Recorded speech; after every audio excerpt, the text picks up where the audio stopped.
Hello, everyone. This is Brad Boyson joining you from Dubai, UAE. This is HCM Impact, also known as Raise the Tide. We are discussing with global experts from all over the world many things related to human capital reporting, and the ISO TC 260's group of standards. I'm joined today with our special guest, Dr. Solange Charas. Hello, doctor. Hi, How are you? I'm fine. Delighted to be here. It's our pleasure to have you, and we're very excited. And the project that we're doing so far, collecting the members of Human Capital Management Impact, a series of expert interviews, is going extremely well, and we're honored to have your contribution today.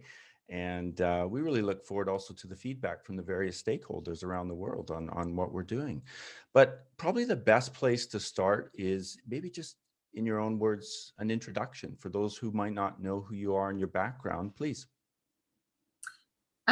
Thank you. Again, I'm really delighted to be here. I'm delighted to add my voice to those of the Human Capital Impact expert group. Really is a true representation of the world's thought leaders in this space. And what is the space? The space is the quantification and the development of insights of human capital performance. And it's a burgeoning field and a burgeoning area of thought leadership. And again, I'm really delighted to be part of that group and also to be speaking here today. How did I get here? So I probably have the least traditional route into the human capital space. We'll see. We've got a pretty interesting track record so far, so I'm looking forward to your So I'm not the only one saying I've got a windy road to the space area. I never intended to be in the human capital function. I ended up there by accident, and the road that led me there was basically a recession in 1987, a market crash that limited the jobs that I was interested in getting with my MBA, which was focused in accounting, finance, and taxation. So the road to the HR function went through accounting, finance, and taxation. My story is I couldn't, I actually had received job offers. I don't want to sound like I didn't have any choice in the matter, but the most attractive one in 1987 or 1988, when I graduated with my MBA, was with a human capital or human resources. We didn't call it human capital then, human resources consulting firm. And I figured, you know what, I'll hang out in a consulting firm for a year until the banks and the financial institutions use their LIFO method of personnel management, because that's how I thought about it then, the last in, first out, and I'll wait for them to sort of empty their coffers and then rehire people. And I'd go back into the corporate finance world, in a year or 2 years after having consulting experience in my background, because everybody loves a consultant. And what happened was I fell in love with consulting. And it suited my personality. It allowed me to combine both my qualitative and my quantitative skills to develop approaches and solutions, because I'm a natural problem solver. And essentially, I have not left the functional area of consulting since that point in time. And every job that I had after the Hay Group, I brought that approach of consulting to problem sets. And that's probably why the ISO 3414 standard is so intriguing for me, because it actually forces people to look at problems through a consulting lens. And what is that consulting lens? That consulting lens is a multivariate approach to understanding problems and creating solution sets. A lot of what happens inside of the HR function, and I know that I'm sort of traveling away from a brief introduction, just jump right in. what happens in the human capital area is we get specialized. So we've got people who do recruiting and people who do talent management and people who do training and development and people who do workforce planning. And it becomes very siloed. And HR is not like that. HR is a system. And what ISO 3414 asks us to do is look at the system through a very quantitative approach to understand how do the different aspects of human capital management enhance our understanding of how to optimize not only employee engagement and employee retention, but the financial return on the money that we invest in employees. Well, I'm going to go back to one thing you said it right at the outset, which was that you may not have the typical background. And I'm deviating off script right away, is out of the 7 people that we've talked to so far, your profile, this finance and numbers background, applies to 95% of our experts, myself included. So why is that? Like, that's part of what's an unintended consequence of this discussion. Why do you think that is? I think it is born out of what I just said, which is human capital. People get very specialized, get very siloed, and their key performance indicators are within the boundaries of human capital. And the ISO 3414 standard asks you to think about it at the enterprise level impact versus the function level impact. And so to do that, we need to have an appreciation of what moves the needle from a financial perspective so that we can map it back to the human capital function. And so I'm glad to know that my fellow 3414 expert network really does have something in common, which is an understanding. It's a literacy. We all share a financial literacy, which is rare, but becoming less rare in the human capital function, mostly because of the work that people like us are doing in the educational field to train the future HR leader in this financial literacy and the correlation statistics or the correlation analytics between human capital performance and corporate financial performance. So I think, we found something that requires, or this ISO expert network requires, that you actually understand enterprise level impact. And the best way to understand that is to speak the language of business, which is essentially a language of finance and operations. It's a quantitative language, and HR typically is a qualitative language.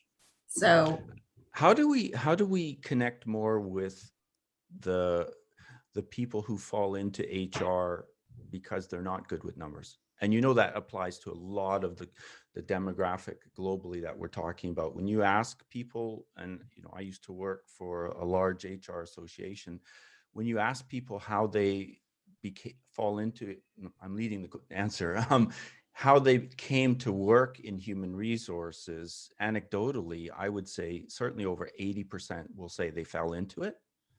Yeah. And a significant portion of that will also say that they're either good with people or not good with numbers, as if those are mutually exclusive.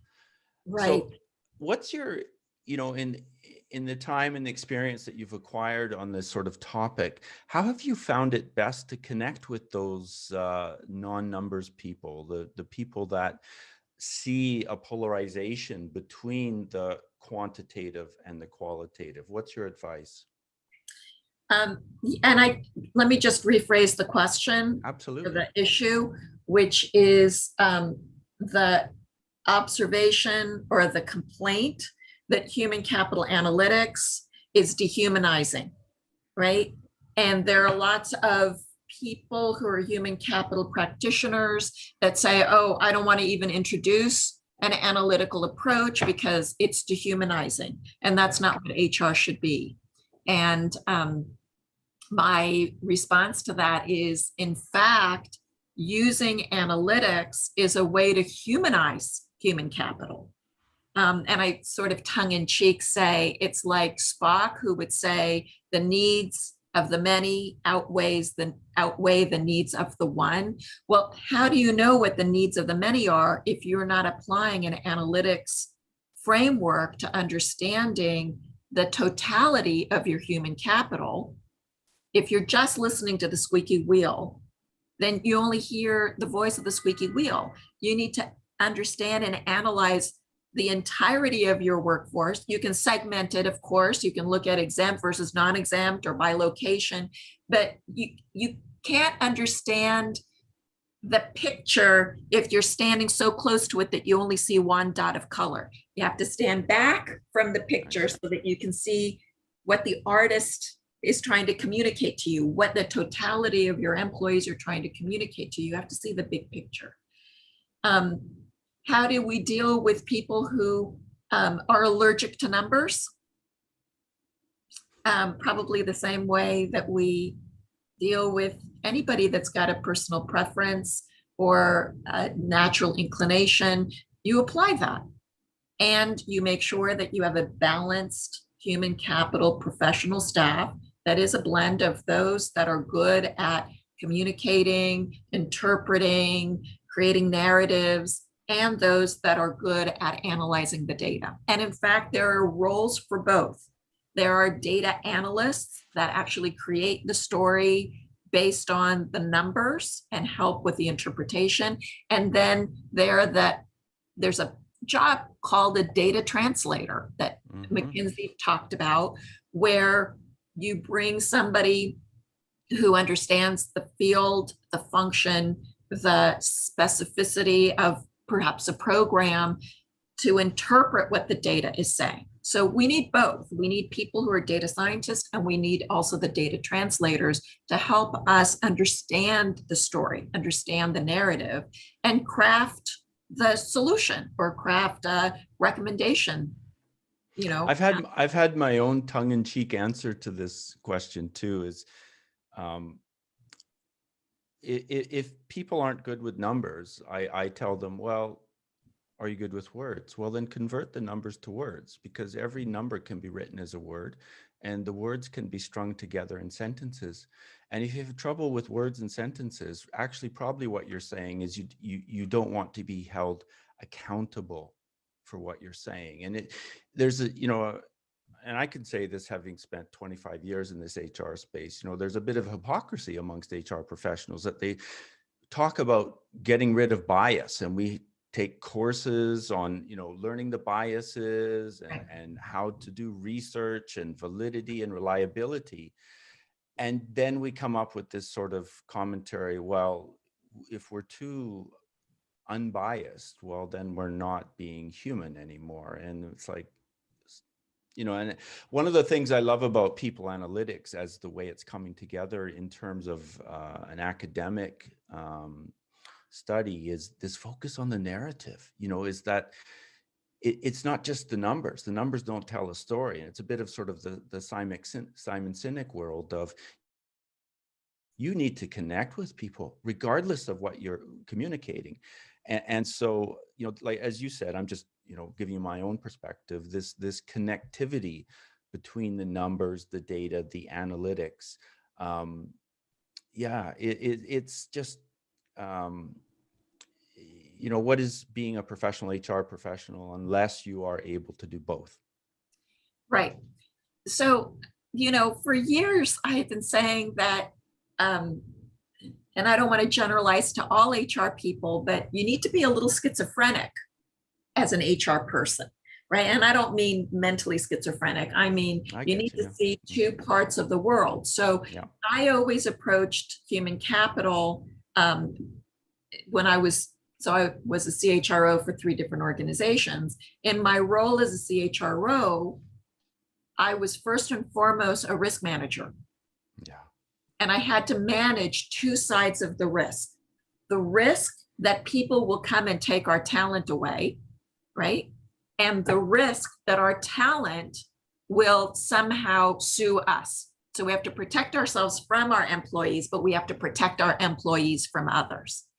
And so there's a little bit of a schizophrenia there. As a chief human resources officer, you have to be mother and policeman, right? You have to care for the workforce and be sympathetic and empathetic. And at the same time, you have to create rules and enforce those rules.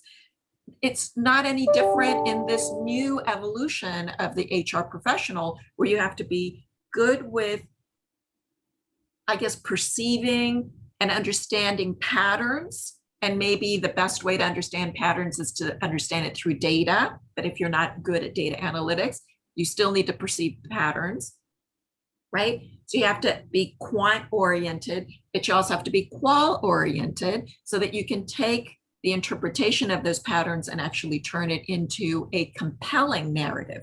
What does that mean, compelling? That people need to take action, right? So, and this is what I tell my students, you can do as many of the analytics as you want about human capital, but if you are not tying that back to a business issue, no one is going to care.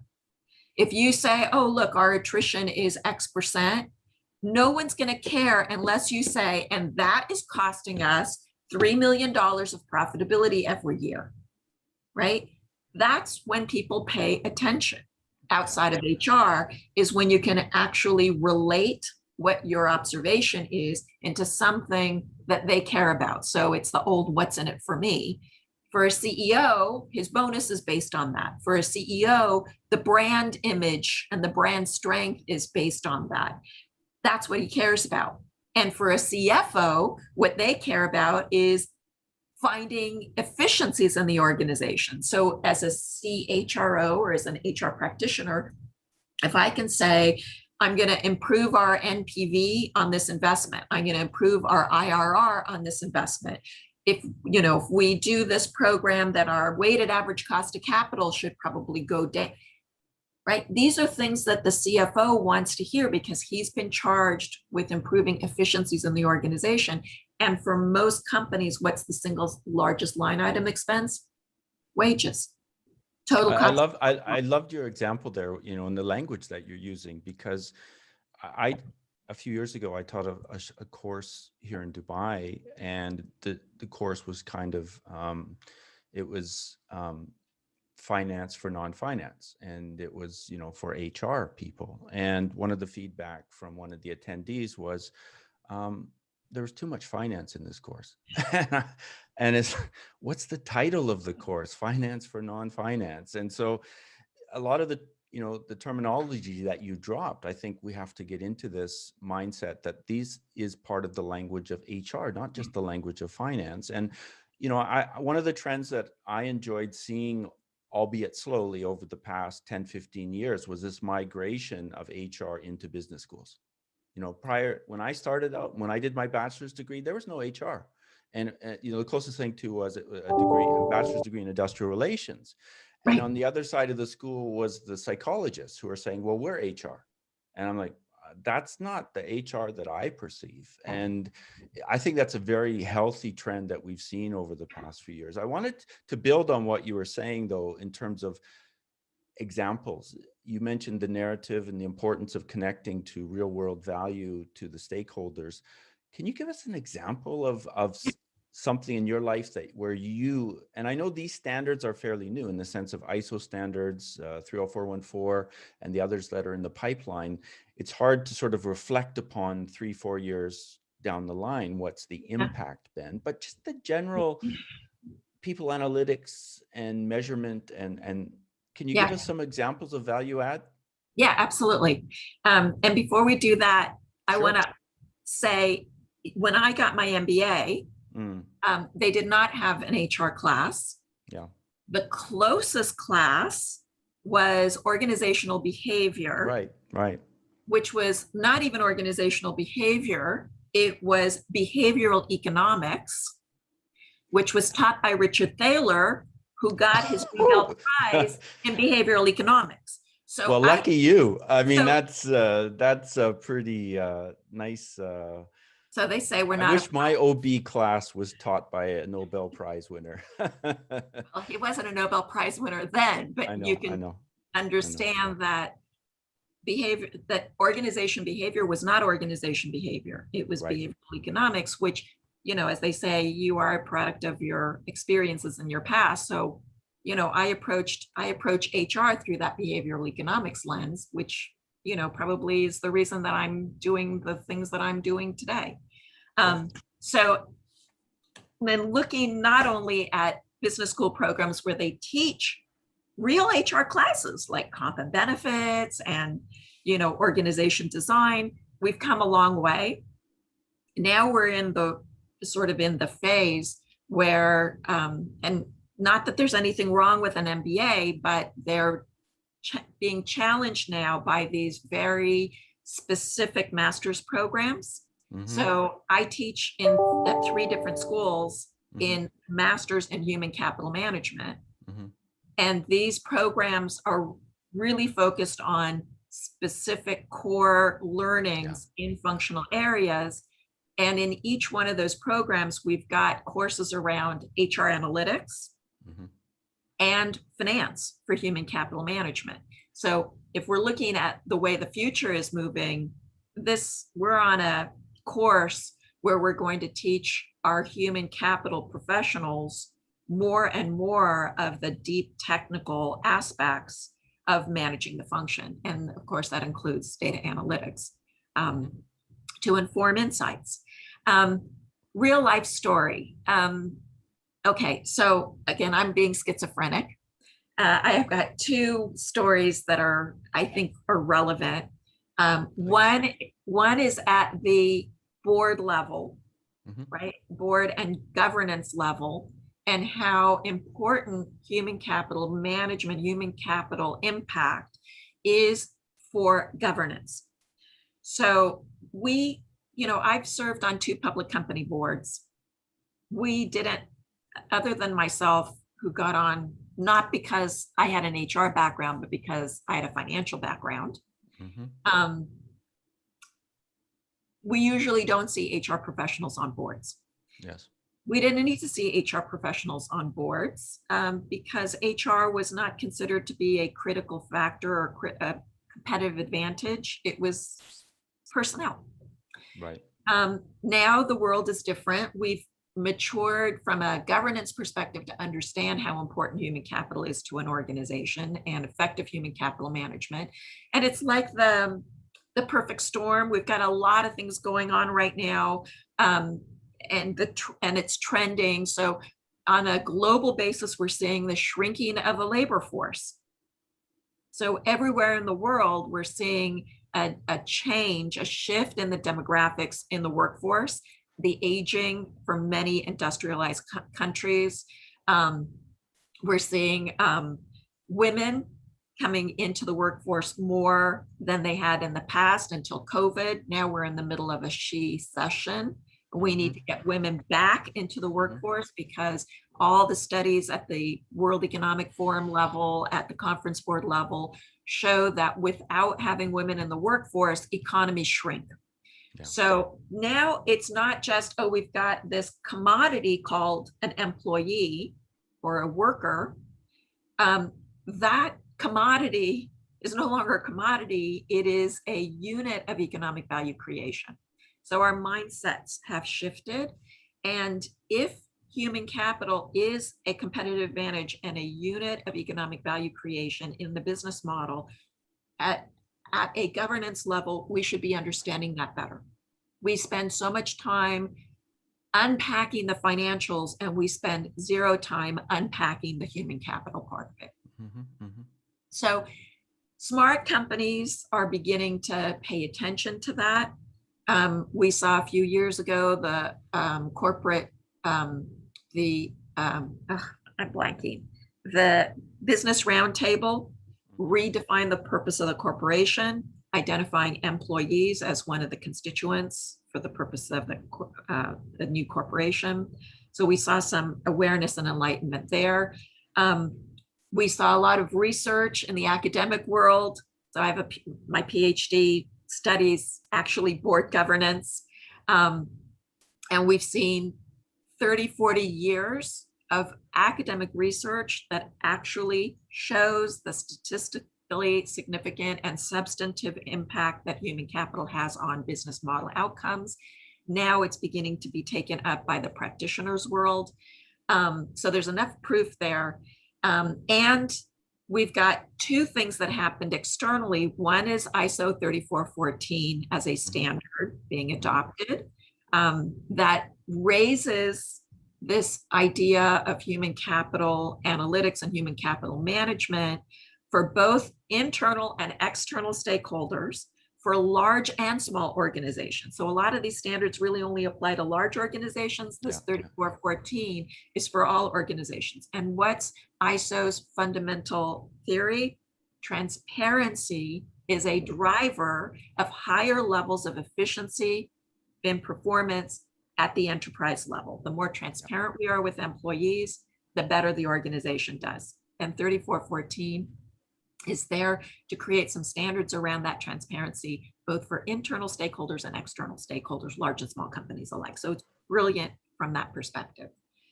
The other big thing that happened was the SEC, who said, if human capital is material to your organization, you have an obligation to disclose that to the investor community. Materiality was defined as a principles-based approach. So I understand what the SEC was trying to do under Jay Clayton, under his leadership, which is to say, we want this to be different than Sarbanes-Oxley and then Dodd-Frank, which is a rules-based approach. And we want organizations to actually, for themselves, discover whether or not human capital is material. And if it is, disclose that, and to identify what aspects of human capital are material. And from a conceptual framework, it's brilliant because it actually allows every organization to reflect their own competitive advantage as it relates to human capital. The data analyst in me, the quant in me, says that's all very well and good, but you need to really have some rules around this. Yeah. At a minimum. You have to create a level playing field. So it's not, oh, I'm good at chocolate. Oh, I'm good at vanilla. Well, how do I compare chocolate and vanilla? I can't. Yeah.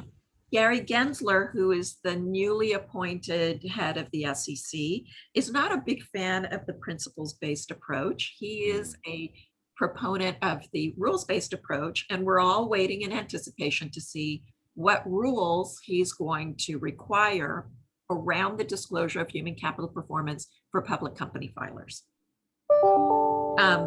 All great. Yeah. Go ahead.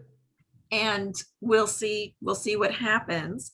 The Human Capital Management Coalition, which is an organization on the investor side that has about $6.3 trillion under management and includes organizations like, and I'm sure my fellow experts have referred to the HCMC, but companies like CalPERS and CalSTRS, the UAW pension fund, and other large institutional investors are asking for 4 metrics to be disclosed by all public company filers. They're pretty standard metrics. We'll see what happens. And the metrics correspond to what the ISO 3414 standard is asking for. So I think if you look at it from the top down, which is from the governance down in the organization, there is a huge reason to understand, analyze, monitor, track, and benchmark an organization's human capital management performance. This morning, the SASB and the IIRC announced that they're going to harmonize their ESG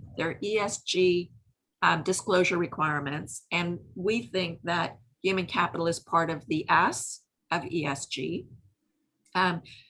We wrote a nice paper, which is also posted on the HCM Impact website through the conference board, called Brave New World. And it's a paper that helps governance practitioners understand the role of human capital management, how to track and monitor. And again, we've integrated some of the ISO metrics.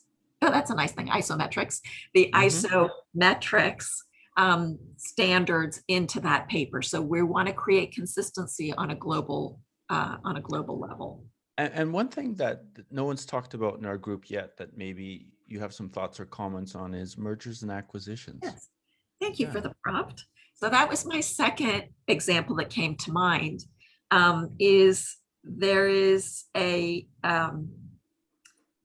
we'll start with Einstein's saying, this phrase that went, insanity is doing the same thing over and over again and expecting a different result.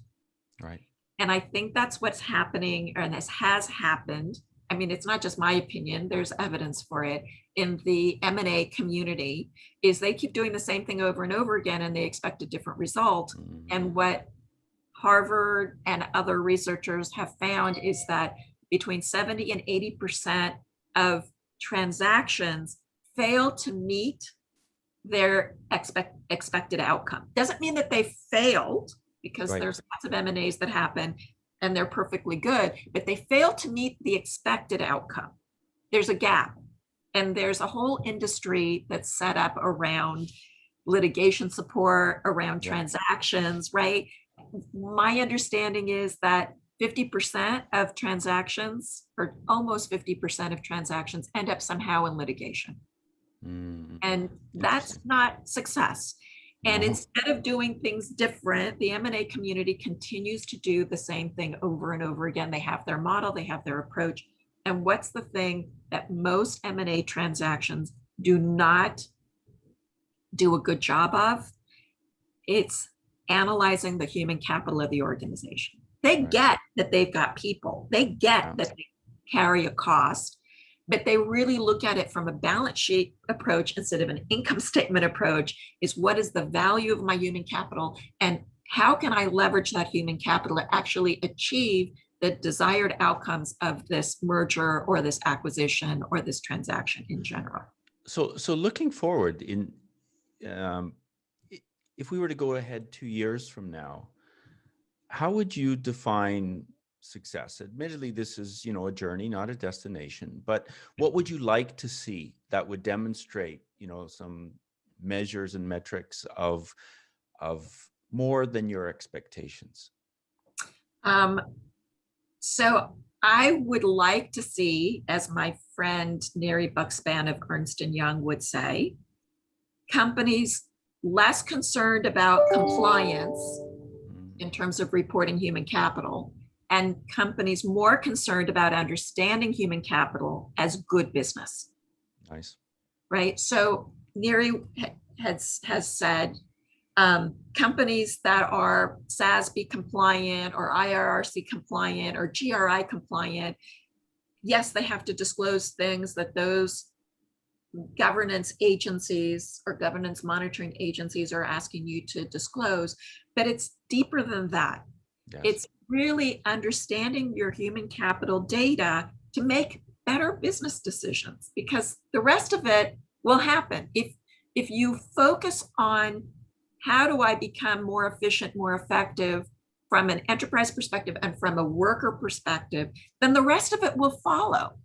And as I said before, the majority, for most industries, I can't generalize, but for most industries, the single largest line item expense is the total cost of workforce. Of course, in the United States, we don't report on total cost of workforce, but if I had my wish, that's one of the things that all public companies and all private companies disclose or monitor, right? Because if you're private, you don't disclose that, but you should be thinking about that. Of course, yeah.